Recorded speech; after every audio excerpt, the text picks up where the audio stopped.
'cause nothing compares to not being objectified.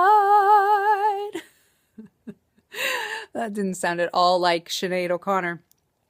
So I don't know if you guys have heard about this, but Sinead O'Connor penned an open letter to Miley Cyrus stating that the music industry only wants to use her and her body for their own material gains, and that they do not give a shit about Miley Cyrus. So I will read a portion of the letter that Sinead wrote to Miley on her website, just in case you haven't read it yet.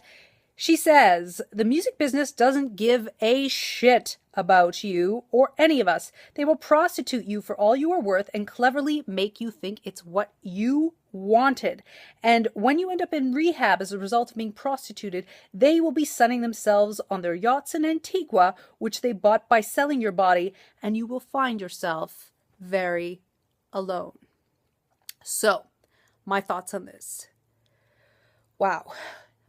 In pop music, one is selling two things: the art, which is the music, and the spectacle, which is largely the performer.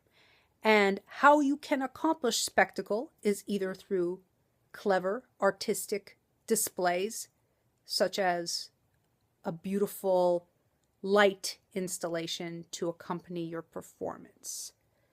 Or, as Miley Cyrus is doing, you can use something that creates arousal in human beings in a very instinctual way, which is sexuality.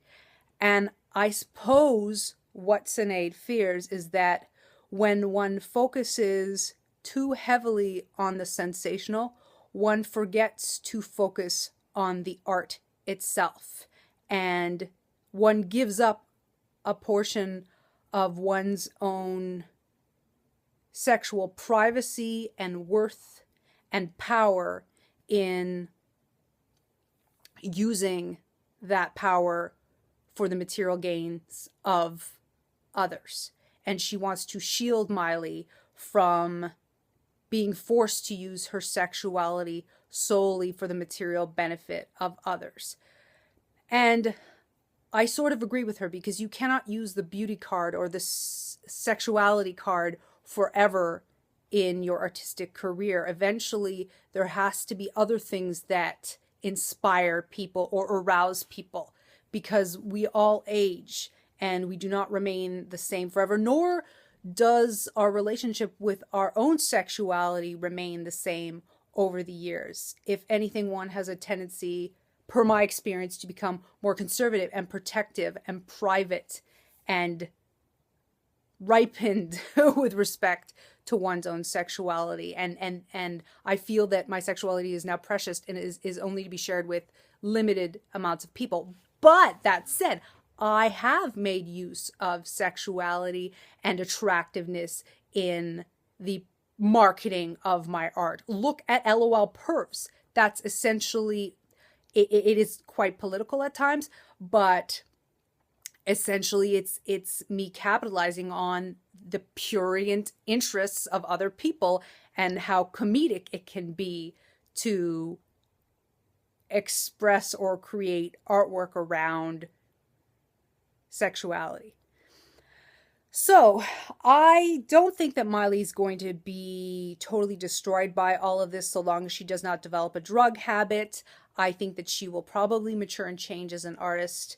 I think that Sinead has always been quite angry as a person, so she's maybe being a bit negative, but it is true. There are opportunistic scumbags in entertainment, and the people at the top are businessmen, and all they care, and they are largely just men, and all they care about is profit. They don't care about the artist or their journey or even the intellectual merits of anything they release. They just care about the bottom line. So it is good that she gave Miley that advice to be wary and be careful and stay empowered, because that's ultimately what matters. Women need to be able to decide how they use their sexuality. It shouldn't be mandatory that they give it to everyone in exchange for attention.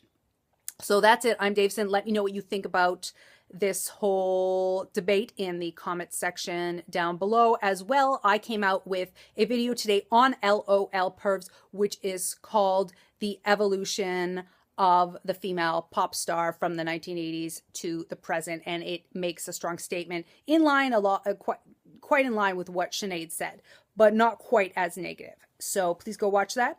And my name is Davison. I make cool things. I talk about cool things, and we are more than our bodies, people. I will leave you with that. We are more than our bodies.